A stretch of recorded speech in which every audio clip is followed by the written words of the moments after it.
अब मैं सिद्दीकी साहब का रुख कर रहा हूं। सिद्दीकी साहब, आप कुछ कहना चाह रहे थे बीच में सर। देखिए सर, ऐसा है। अजीत सर हमारे बहुत सीनियर हैं, मैंने बहुत कुछ सीखा उनसे। अशोक जी, आऊंगा बहुत आपके अच्छी पास। बात उन्होंने, जी जी, बहुत अच्छी बात कही सर। देखिए होता क्या, यहाँ बात जो चल रही मदरसे वाली और बार बार डिबेट दूसरे रुख पे चली जाती है। मैंने हमेशा कहा हम्म। कि जो विपक्ष में हो या मौजूदा हो, इक़्तिदार हासिल करने के लिए लोगों ने एक दूसरे की जानें तक ली। सारे इस बात की गवाह है। देखिए यहाँ पे मामला आ रहा है मदरसे का, क्योंकि मुस्लिम स्कॉलर हो तो मुझे मौका दिया जाए कि मैं अपनी बात कह सकूं। खैर, आपने मौका दोबारा दिया, शुक्रिया आपका। लेकिन सर होता क्या, अभी पहलगाम का मामला आपने देखा। पहलगाम में जिस तरह पाकिस्तान ने जो हरकत की, उससे पूरी दुनिया में एक आक्रोश है पाकिस्तान के खिलाफ। और उसमें आप देखिए कि पहलगाम में भी देखिए, पूरे इंडिया में देखिए, यहाँ का मुसलमान जो है हिंदुस्तान हिंदुस्तान कह रहा है और पाकिस्तान मुर्दाबाद कह रहा है, पाकिस्तान के खिलाफ बात कर रहा है। और पाकिस्तान ने जो लोग यहाँ जा रहे थे हम्म। उनके बॉर्डर को रोक दिया, नहीं आने दिया। बल्कि हमारे प्रधानमंत्री ने एक अच्छी पहल की, उनका वक्त बढ़ा दिया कि आप जा सकते हैं। पहली बात। सर देखिए, मदरसे पे जो नजर रखी जा रही है, उसपे एक समुदाय को लग रहा है कि हमको टारगेट किया जा रहा है। तो मैं कोशिश करूंगा और गुजारिश करूंगा आपके नेशनल चैनल से कि हमारे मुख्यमंत्री जी मंजरेआम पर आके इस बात को जरूर कहें। देखिए होता क्या, जो मामला बहुत खराब हो गया है। देखिए लखनऊ की बात नहीं हो रही, असल में डिबेट करने से पहले जैसे हम लोग पढ़ लें या जान लें, मैं अपनी बात कह रहा हूँ। हम्म। बाकी तो मैं सीखने की बैठता हूँ।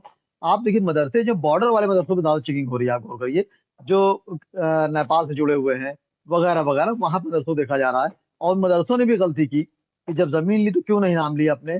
तो उस बात पे जो मंजरेआम पर बात आ रही है, तो एक समुदाय को जैसे लगता है हमेशा, सर आप देखिए प्रदीप भाई, कि एक समुदाय को लगता है हमें टारगेट किया जा रहा है। वही गलती उन्होंने पिछली सरकार में भी की थी। मैंने हमेशा एक बात को कहा कि जब पिछली सरकार थी अखिलेश यादव जी की, तो आप देखिए कि मीट के ऊपर जो लाइसेंस था, उस वक्त लोग लाइसेंस नहीं ले रहे थे, समझ रहे थे अखिलेश सरकार दोबारा नहीं आएगी। मैं मुखालफत बात नहीं कर रहा हूँ। हम्म। होता है खुशफहमी में जीना सर। एक बात कहता चलूँ सर, दो चीजें होती है सर, खुशफहमी और गलतफहमी। गलतफहमी अगर हमें आपसे है तो मिलकर दूर हो जाएगी, लेकिन अगर खुशफहमी मैं पाल लूंगा तो वहीं से मेरा सवाल शुरू हो जाएगा। तो लोगों ने नहीं कराया। जब योगी आदित्यनाथ की सरकार जब आई, तो उन्होंने कहा कि लाइसेंस लिया जाए, तो उस पर लाइसेंस पे लोगों ने बगावत की। कहीं कहीं पे बड़े बड़े नेता भी बन रहे हैं पर। तो मैं इस चीज को नहीं मानता हूँ। लेकिन सर मदरसे की जहां तक बात है, तो मदरसे में यही कहना चाह रहा हूँ कि सर मदरसे बिल्कुल जांच हो। हमेशा देखिए, मुल्क के खिलाफ जो भी रणनीति अपनाएगा, चाहे किसी समुदाय का हो, किसी पार्टी का हो, हम्म। उसे किसी कीमत पर बख्शा नहीं जाएगा। हम्म। लेकिन मदरसे की जांच जो हो रही, मेरी गुजारिश रहेगी मुख्यमंत्री से, बिल्कुल जांच करिए, अवैध करिए। उनके कागजात को चेक करिए कि आखिर आपने जमीन ली तो कैसे ले ली, किस जी। नाम से ली, आपने वकूफ में दर्ज कराई कि नहीं कराई। लेकिन निष्पक्ष जांच की जाए। और कम से कम जो मासूम बच्चे, अभी मेरे बीजेपी प्रवक्ता बहुत अच्छी बात कर रहे थे हम्म। कि वहाँ छोटे बच्चे पढ़ते हैं।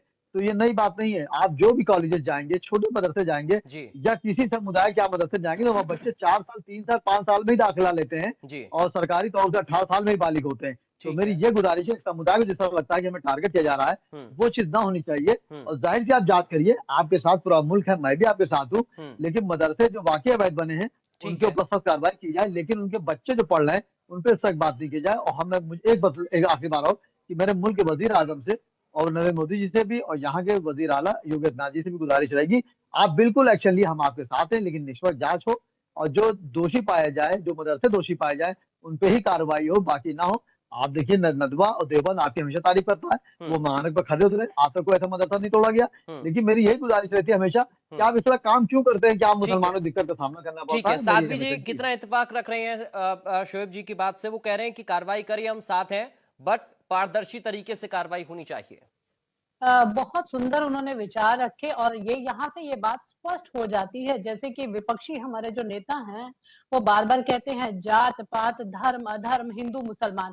तो इस बात को तो जो हमारे भाई थे मुस्लिम स्कॉलर थे उन्होंने क्लियर कर दिया है कि वहां पे कोई हिंदू मुस्लिम नहीं है।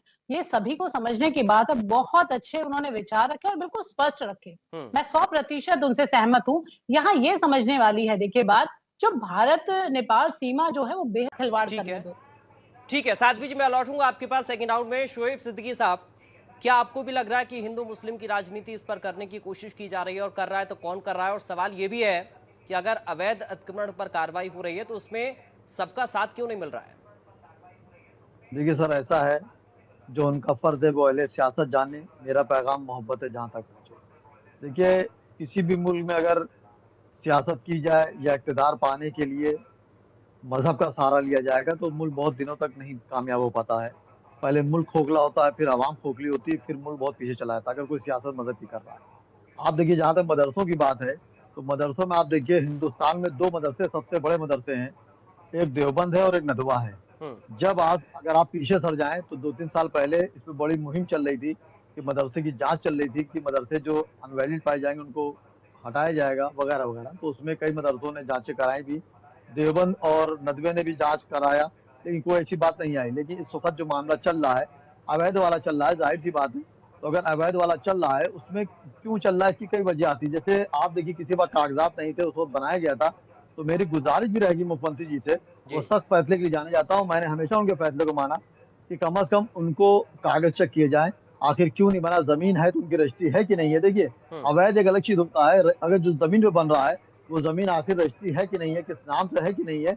तो मैं समझता हूँ कि मुख्यमंत्री जी इतना बड़ा एक्शन नहीं लेंगे, उनको मौका ठीक देंगे, है। जैसे कई मदरसों ने मौके दिए थे सर 1 मिनट के लिए। हम्म। और जहां तक मदरसों की बात है, तो आप देखिए, हमारे राष्ट्रपति अब्दुल कलाम साहब, जिनको बीजेपी ने ही राष्ट्रपति बनाया था, हम्म। वो भी मदरसे के पढ़े हुए थे। हम्म। तो मसला यहाँ पर ये बीजेपी के जहन में है, और ये मेरे जहन में भी है कि कोई भी मैं पूछना संस्थान हो, चाहती हूँ, चाहे क्या मुस्लिम। हमारे सर, प्रेसिडेंट थे जो जी अवैध जी। अवैध मदरसे से पढ़े हुए थे?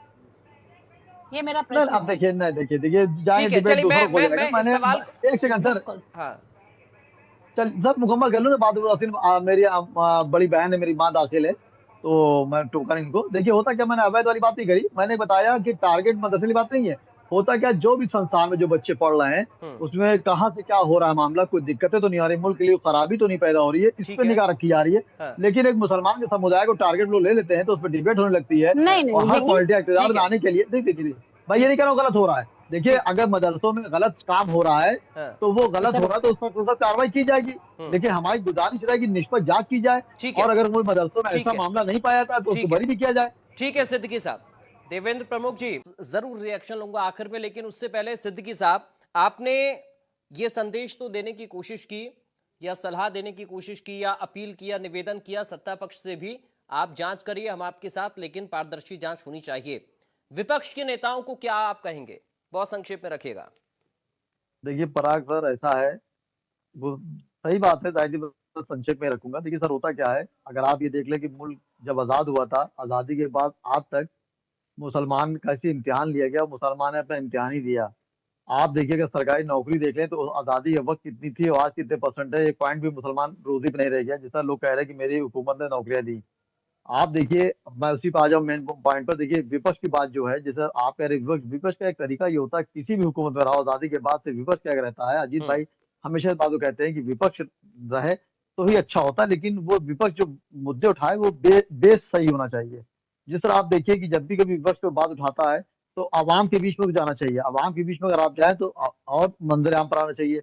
आप देखिए, मौजूदा हुकूमत कोई भी हो, देखिए इससे पहले 10 साल 15 साल पहले कांग्रेस थी, यहाँ पर अखिलेश यादव थे, मायावती थी। मैं जनरल वे में बात कह रहा हूँ कि देखिए, सियासी लीडर जो होते हैं और सियासी पार्टियां आपस में लड़ती हैं, उसका खामियाजा जो है आवाम भुगतती है, उसी तरह भुगतती है जिस तरह माँ बाप के झगड़े में मासूम औलादें भुगतती हैं। हम्म। आप बताइए, जिस तरह की जो भी हुकूमतें कहती है मैं मुसलमान के साथ हूँ, मुसलमान जब मंजरेआम पर किसी मामले में फंसता है, तो उसकी ठीक है। टीवी पे डिबेटें होती हैं, टीवी डिबेटें होती हैं, सड़क पे कोई उतर के नहीं आता है। हम्म। तो आप बताइए, मुसलमान एक समुदाय को हमेशा हर पार्टी ने, खास करके इस मौजूदा हुकूमत में जो मामला चल रहा है, जो पार्टियां कह रही हैं ठीक कि है। मुसलमान को टारगेट रखा जाता है, तो मेरी यही गुजारिश है कि मुसलमानों को टारगेट न रखें। हम्म। 1857 में जब आजादी की जंग छिड़ी गई थी, तो मेरे हिंदू भाई के साथ मुसलमान भाई का भी खून बहा था। और आजादी के बाद तक आज तक अगर आप देख ले, तो मुसलमान ने जो खून ठीक बहाया, है। हमारे पुरखों ने जो खून वो बहाया समझ है, जा रहा हूँ। उसका वो हक नहीं मिल पाया है। यकीन जानिए, वो उतना हक नहीं मिल पाया है। ठीक तो है। मेरी विपक्ष की जितनी पार्टियां, चाहे नेशनल पार्टी हो, चाहे रीजनल पार्टियां हो, उनसे भी गुजारिश है कि जब आप मौजूदा हुकूमत में आए,